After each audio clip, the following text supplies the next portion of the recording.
మొదటి 2 వచనాలు చదువు. ఇశ్రాయేలీయులు యెహోవా దృష్టికి దోషులైనందున యెహోవా 7 ఏండ్లు వారిని మిద్యానీయులకు అప్పగించాను. మిద్యానీయుల చెయ్యి ఇశ్రాయేలీయుల మీద హెచ్చాయను గనుక వారు మిద్యానీయుల ఎదుట నిలవలేక కొండలోనున్న వాగులను గుహలను దుర్గములను తమకు సిద్ధపరచుకొనిరి. దేవునికి స్తోత్రం. 7 సంవత్సరాలు ఇశ్రాయేలీలను మిద్యానీయులు అణసివేశారు. దీనిని కావాలని దేవుడు అనుమతించారు. మన ఆత్మీయ జీవితంలో దేవునికి ఏదైనా కోపం పుట్టించేటువంటి క్రియలను చేసినప్పుడు మనము ఎంత హెచ్చులోకి వెళ్ళామో మరలా అమాంతంగా అంత దిగజారిపోయిన పరిస్థితుల్ని కొని తెచ్చుకుంటాం. అందుకు దేవునికి జీవితాంతం భయపడుతూ జీవించాలి, లోబడుతూ జీవించాలి. అప్పుడు దేవుడు మనలను హెచ్చించడం ప్రారంభిస్తాడు. 45వ కీర్తన 7వ వాక్యం, నీవు నీతిని ప్రేమించి భక్తిహీనతను ద్వేషించుచున్నావు కావున దేవుడు నీ దేవుడే. దేవుడు అంటే ఎవరో అనుకుంటావేమో, నీ దేవుడే. లోకంలో చాలా మంది దేవుళ్ళు అనబడేవారు ఉన్నారు, కానీ దేవుడు అని అంటే ఏ దేవుడో అనుకుంటావేమో, నీ దేవుడే. నీ దేవుడే నీ సెలకాండ్ర కంటే నిన్ను హెచ్చగునట్లుగా నిన్ను ఆనంద తైలంతో అభిషేకించి ఉన్నాను. ఇశ్రాయేల్ యొక్క జీవితం దుఃఖముగా మారిపోయింది, వేదనగా మారిపోయింది. దేవునికి మొర్ర పెడుతున్నారంట. అన్ని కోల్పోయిన తర్వాత వారు దేవునికి మొర్ర పెడుతున్నారు, దేవా తప్పైపోయిందయ్యా, పాపం చేశాం ప్రభువా, మమ్మల్ని క్షమించు నాయనా అని. అన్ని పోగొట్టుకున్న తర్వాత అప్పుడు మొర్ర పెడుతున్నారు. బాగున్నంతసేపు ప్రార్థన లేదు, ఆరాధన లేదు, దేవుడు చెప్పింది చేయటం ఇవేవి లేవు.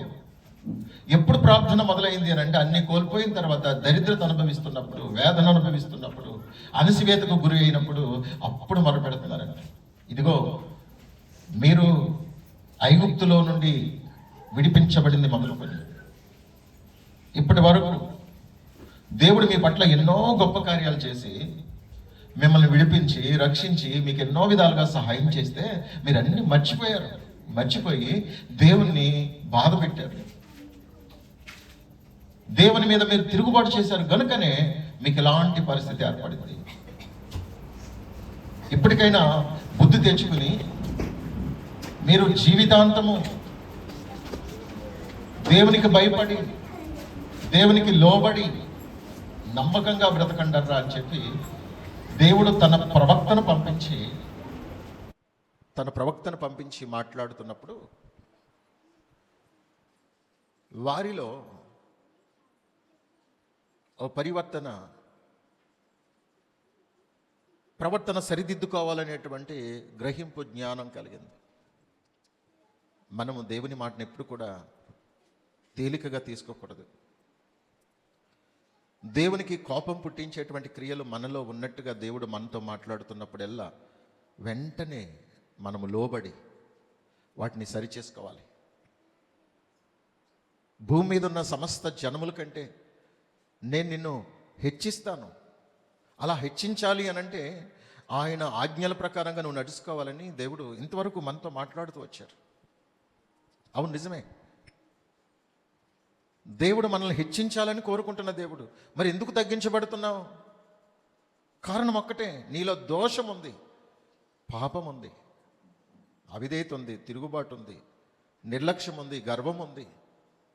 అనేక విషయాలలో నీవు దేవుని మాట వినకుండా నీకు నచ్చినట్టుగా నీ ఇష్టానుసారంగా జీవిస్తున్నావు గనుక దేవుడు నిన్ను తగ్గించటం ప్రారంభించాడు. చాలామంది ఏమనుకుంటారంటే మన స్థితి గతి ఎప్పుడు ఇలానే ఉంటుంది అనుకుంటారు. దేవుని ప్రజల విషయంలో దేవుడు చాలా కేర్ఫుల్గా ఉంటారండి. ఆయన ఎంతో జాగ్రత్తగా మనల్ని పరిశీలన చేస్తున్న దేవుడు. తేడా వస్తే మాత్రం ఎట్టి పరిస్థితిలో ఒప్పుకునేది లేదు. నిన్ను ఎంత క్రిందకైనా దిగజారిపోయేటట్లు చేసి నీకు బుద్ధి జ్ఞానం కలిగించి అవసరమైతే మరలా కింద నుంచి పైకి లేవనెత్తి ఆయన మహిమ పొందే దేవుడు. దేవుని ఎరుగని ప్రజల విషయంలో వేరు, కానీ ఒకసారి రక్షించబడి ఆయన సన్నిధికి వచ్చి బాప్తిస్మం పొంది ఆయన సన్నిధిలో కొనసాగుతున్న నీవు తైతక్కలాడితే మాత్రం, మనం ఏదైనా పిచ్చి పిచ్చి వేషాలు వేస్తే మాత్రం దేవుడు ఎట్టి పరిస్థితుల్లో క్షమించరు. ఎందుకంటే నిన్ను బట్టి ఆయన నామం అన్యజనుల మధ్య దూషించబడకుండా ఉండాలంటే నిన్ను ఎలాగోలా సరిచేసి దేవుని మహిమ కొరకు నేను నిలవబెట్టాలన్నదే దేవుని యొక్క వాంఛ ఉన్నది. కనుక ఇశ్రాయేలీలు యెహోవా దృష్టికి దోషులైనందున, దోషులు కాగా వారిని మిద్యానీయుల చేతికి అప్పగించటం ద్వారా మిద్యానీయులు ఇశ్రాయేలీయుల్ని అణిసివేసి వారిని నలగొట్టి వారికి ఉన్నటువంటి సంపదనంతటిని దోసుకుని వారి పంటల్ని నాశనం చేసి వారికి జీవన సాధన సంబంధమైనది ఏది ఉండనివ్వలేదంటండి. వీళ్ళు అభివృద్ధి చెందుతారు అనుకునే అవకాశాలు ఏవైతే ఉన్నాయో అవన్నీ ధ్వంసం చేసేశారు. వేటి చేతైతే వారు అభివృద్ధి చెందుతారు అని అనుకున్నారో వాటన్నిటినీ వారికి లేకుండా చేస్తారంట. అంటే మన మీద వీళ్ళు ఎప్పుడు కూడా దరిద్రులుగానే ఉండాలి, మన క్రింద ఎప్పుడు దరిద్రులుగానే ఉండాలి, వీళ్ళు ఎప్పుడు బానిసలుగానే ఉండాలి అన్నట్టుగా ఇశ్రాయేలుకు ఏమీ లేకుండా చేసేస్తారంట. ఒకవేళ దేవుడు నిన్ను శత్రువు చేతికి అప్పగిస్తే, అపవాది చేతికి అప్పగిస్తే, నువ్వెంత ప్రయత్నం చేసినా నీ ప్రయత్నాలు సఫలం కావు. పైగా దానికంటే ఘోరంగా నీ స్థితిగతులు మారిపోతాయి. ఎంత ప్రయత్నం చేసినా, నిన్ను ఎంతమంది బాగు చేయాలని చూసినా ఎవ్వరు బాగు చేయలేరండి. అంత హీన దశకు వెళ్ళిపోయేటట్లుగా దేవుడు అనుమతిస్తారు. ఎందుకంటే జీవితంలో మరల ఎప్పుడు కూడా నువ్వు అలాంటి పొరపాటు కానీ, తప్పు కానీ, అలాంటి పాపం కానీ, దోషం కానీ నీలో జరగకుండా ఉండాలంటే నీకు జీవితాంతం గుర్తుండిపోయేలాగా దేవుడు గుణపాఠం చెప్తాడు. అందుకే మనం చాలా జాగ్రత్తగా జీవించాలి.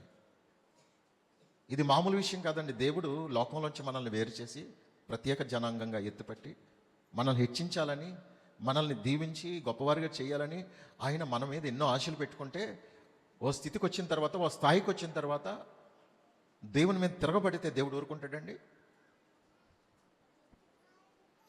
నీ పరిస్థితులు చాలా ఘోరంగా ఉన్నప్పుడు, హీనంగా ఉన్నప్పుడు, అందరికంటే తక్కువ స్థితిలో ఉన్నప్పుడు దేవుడు నీ మీద దృష్టి నిలిపి, నీ మీద శ్రద్ధ నిలిపి నిన్ను ఒక గొప్ప స్థితిలోకి తీసుకుని వస్తే, దేవునికి విరోధంగా, దేవుడు అంటే లెక్క లేకుండా దేవునికి బాధ కలిగించేటువంటి పనులు మనం చేయటం వలన దేవుడు సహించగలరా? చూడండి, నేను వస్తామంటే ఒక సహోదరుడు ఈరోజు వ్యాపారం చేయొచ్చా, ఆరాధనకు రాకుండా షాప్ తెరుచుకుని పని చేసుకుంటున్నాడండి. నాకు చాలా బాధ అనిపించింది. అరే, దేవునికి మనం ఎంత భయపడాలి, లెక్కలేంతనం. అవసరమైతే చాలామంది ఏమనుకుంటారంటే, ఈరోజు ఆరాధనకి వెళ్ళకపోయినా పర్లేదు, సెల్ ఫోన్ తీసి యూట్యూబ్లో ఒక మెసేజ్ వినేస్తే అయిపోయింది, ఆరాధన అయిపోయిందిగా. చర్చికే వెళ్ళాలా, దేవుని మందిరానికి వెళ్ళాలా, సహవాసానికే వెళ్ళాలా? వీళ్ళందరూ తెలివి తక్కువ వాళ్ళు. ఇంత టైం వేస్ట్ చేయటం అంత అవసరమా? మనం చాలా తెలివైన వాళ్ళు అనుకుని సెల్ ఫోన్లో మెసేజ్ పెట్టేసుకుని వినేసి, నాకు ఆరాధన అయిపోయింది. ఎక్కడ? షాప్లో ఆరాధన అయిపోయింది, ఇంట్లో ఆరాధన అయిపోయింది. చాలామందికి ఉండేటువంటి బుద్ధిహీనమైన ఆలోచనలు. ఇది దేవుని దృష్టికి చాలా కోపం పుట్టించేటువంటి పద్ధతి. దేవుని దృష్టికి చాలామంది దోషులుగా మారటానికి చిన్ని విషయాలండి. నిన్ను చూసే వాళ్ళకి, అన్యజనులకి నువ్వు ఏ సంకేతం ఇస్తున్నావో తెలుసా? దేవుని ప్రజలు ఆరాధనకు వెళ్ళనక్కర్లేదు, మందిరానికి వెళ్ళక్కర్లేదు, ఒక సహవాసం అక్కర్లేదు అన్నట్టుగా నీ చుట్టూన్నటువంటి అన్యజనులకు నువ్వు ఓ సందేశం ఇస్తున్నావు. వాళ్ళు ఏమనుకుంటారంటే, నీ భక్తి కంటే నా భక్తే చాలా గొప్పది అని నీ మీద వాళ్ళు అతిశయపడేటట్లుగా నువ్వు అవకాశం ఇస్తున్నావు. నిజంగానే దేవుడు నీకంటే వారిని గొప్పవారుగా నీ ఎదుట నిలబెట్టి, చూసావా, నీ భక్తి కంటే నా భక్తి గొప్పది, నీ దేవుడి కంటే నా దేవుడు గొప్పవాడు అనేటట్లుగా వాళ్ళ స్థితి మనకు ఒక హెచ్చరికగా మారుతుంది. దేవుడు నీ చెల్లి కాంట్ర కంటే నువ్వు హెచ్చుగా ఉండాలని దేవుడు ఆశపడుతున్నాడు. నీ స్నేహితులు ఒకవేళ ఎవరైనా కావచ్చు, వారు భక్తిహీనులు అయి ఉండొచ్చు. దేవుడంటే భయం లేనట్టుగా, దేవుడంటే భక్తి లేనట్టుగా, దేవుడంటే లెక్క లేనట్టుగా ఉన్నవారు అయి ఉండొచ్చు. కానీ వారికంటే నిన్ను హెచ్చించాలని దేవుడు కోరుకుంటున్నాడు. నీతిని ప్రేమించి భక్తిహీనతను ద్వేషించే దేవుడు నీ నీతిని బట్టి, నీ భక్తిని బట్టి నిన్ను గొప్ప వ్యక్తిగా చేసి, ఇదిగో దేవుని యందు భయభక్తులు కలిగి ఉంటే, ఇదిగో ఈ ఒక వ్యక్తిని నేను ఇంతగా హెచ్చిస్తానని నిన్ను ఒక శాంపిల్గా తీసుకుని నీ ద్వారా మహిమ పొందాలని కోరుకుంటున్నాడు.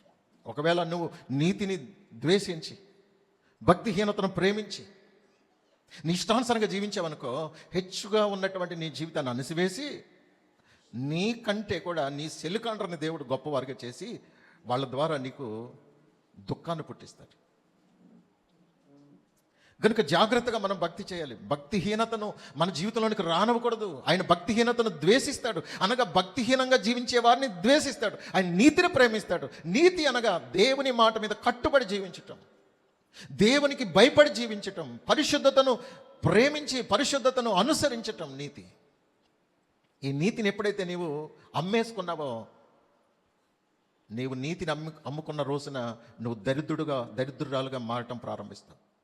ప్రతి ఒక్కరిని హెచ్చించాలని కోరుకుంటున్న దేవుడు సమస్త జనముల కంటే మనల్ని హెచ్చించి గొప్ప చేసి తద్వారా దేవునికి ఆయన మహిమ తెచ్చుకోవాలని కోరుకుంటున్న దేవుడు. అందుకే నీ దేవుడే నిన్ను హెచ్చించి ఆనంద తైలంతో అభిషేకించే దేవుడు. ఆనంద తైలం అంటే ఒకసారి నూనె పెట్టుకున్నామంటే, నాకు ఇది వద్దురా బాబు అని తలస్నానం చేసే వరకు ఆ జిడ్డు అలాగే ఉంటుంది. ఆ నూనె, ఆ తైలం అలానే ఉంటుంది. దేవుడు ఒక్కసారి నిన్ను హెచ్చించి నేను ఆనందంతో నింపితే ఆనందం నీ జీవితాంతం ఉంటుంది. నాకు వద్దు, ఈ ఆనందం వద్దు, ఈ ఆశీర్వాదం వద్దు అనుకుని పిచ్చి పనులు చేస్తే అప్పుడు పోతుంది అది. నాకు ఈ ఆనందం వద్దు, ఈ ఆశీర్వాదం వద్దు అనుకుని నువ్వు పిచ్చి పిచ్చి పనులు చేసావనుకో, అప్పుడు నీలో నుంచి పోతుంది అది, నీ మీద నుండి పోతుంది అది. ఆశీర్వాదము, ఆనందం నీ నుండి దూరంగా వెళ్ళిపోద్ది. దానికోసం నువ్వు ఎంత ప్రయత్నం చేసినా ఇక దొరకదు. దేవుడు అభిషేకిస్తే అద్భుతంగా ఉంటుందండి. ఆమేన్, హల్లెలూయా. దేవునికి మహిమ కలుగును గాక. అందుకే దేవుణ్ణి మనం నిర్లక్ష్యం చేయకూడదు. దేవుని ఆజ్ఞల్ని, దేవుని ఉపదేశాన్ని, దేవుడు చేయమన్న వాటిని మనం ఎప్పుడు నిర్లక్ష్యం చేయకూడదు. దేవుడు వద్దన్న వాటి జోలికి మనం పోకూడదు. అప్పుడు దేవుడు మనల్ని హెచ్చిస్తారు. లేదంటే అందరికంటే హీనమైన స్థితిలోకి వెళ్ళిపోయేటట్లుగా దేవుడు నిన్ను తగ్గిస్తాడు. ఆయన తగ్గిస్తే గనక నువ్వు ఎన్ని ప్రయత్నాలు చేసినా, జుట్టు పీక్కున్నా, ఎన్ని ప్రయత్నాలు చేసినా నువ్వు ఎప్పటికీ బాగుపడవు. అలాంటి పరిస్థితి తెచ్చుకోవద్దు. దేవునికి లోబడదాం, దేవునికి మొరపెడదాం, నమ్మకంగా యథార్థంగా జీవించుదాం. అప్పుడు ప్రభు మనల్ని హెచ్చిస్తారు. మనల్ని హెచ్చించడం ద్వారా ఆయన మహిమ పొందాలని ఆశపడుతున్న దేవుడు. మనల్ని తగ్గించి సంతోషించే దేవుడు కాదండి, మనల్ని హెచ్చించి ఆయన గణపరచబడాలని, మహిమ పొందాలని ఆశపడుతున్న దేవుడు. అలాంటి కృప ప్రభు మనందరికీ సమృద్ధిగా అనుగ్రహించును గాక. ఆమేన్. ప్రార్థన చేసుకుందాం. Thank you Lord. యేసురాజా మీకు స్తోత్రమయ్యా, స్తోత్రమయ్యా. మా మంచి దేవ, గొప్ప దేవ, సర్వాధికారి, మీకే స్తోత్రాలు, మీకే స్తుతులు చెల్లిస్తున్నాం ప్రభువా. ఇశ్రాయేలీలు ప్రభువా మిమ్మల్ని బాధ పెట్టినప్పుడు, మీకు కోపం పుట్టించినప్పుడు, మిద్యానీయులకు అప్పగించినట్లుగా మేము మీకు బాధ కలిగించి లోబడకుండా జీవించినప్పుడు, హీనమైన పరిస్థితులకి మమ్మల్ని అప్పగిస్తారని, రోగాలకి, సమస్యలకి, ఇబ్బందులకి అప్పగించి మమ్మల్ని తగ్గించే ఆ పరిస్థితులు ఏర్పడతాయని మీరు ఇంతవరకు మాతో మాట్లాడినందుకే స్తోత్రము నాయన. మా జీవితాల్లో నాశనకరమైన వాటిని, ఈ వేటిని మేము కొనుక్కుని తెచ్చుకోకుండా మీరు హెచ్చించే విధంగా హెచ్చించబడి, గణపరచబడి మీకు సాక్షులమై బ్రతకడానికి సహాయం చేయండి నాయన. కూడా వచ్చిన ప్రతి వారిని దర్శించండి. అనేక విషయాలలో చాలామంది దోషులుగా మీకు లోబడకుండా జీవించుట మీరు గమనిస్తున్నారు తండ్రి. అలాంటి వారు ఇక్కడ ఉన్న వారిలో ఎవరైతే ఉన్నారో వారందరినీ దర్శించండి. బుద్ధి, జ్ఞానం, భయము, భక్తి నూతనంగా వారిలోంచి రూపాంతర అనుభవంలోనికి వారిని నడిపించడానికి కావలసిన సహాయము దయచేసి మీ దైవికమైన ప్రసన్నత నుంచి మీ సన్నిధానానికి వచ్చిన ప్రతి వారిని బలపరచండి. యేసయ్యా మీకు స్తోత్రమయ్యా, స్తోత్రమయ్యా. ప్రభు బలలో పాలు పొందుచున్న ప్రతి వారిని బలపరచండి. ప్రతి ఒక్కరి జీవితంలో ఆధ్యాత్మికంగా మిమ్మల్ని మహింపరచాలనే తపన నూతనంగా పుట్టించమని మా ప్రభువును ప్రియరక్షకులైన యేసయ్య పరిశుద్ధ నామాన్ని బట్టి ప్రార్థించి మనవులన్నీ పొంది ఉన్నామని నమ్ముచున్నాను. నమ్మకమైన తండ్రి గారు, ఆమేన్.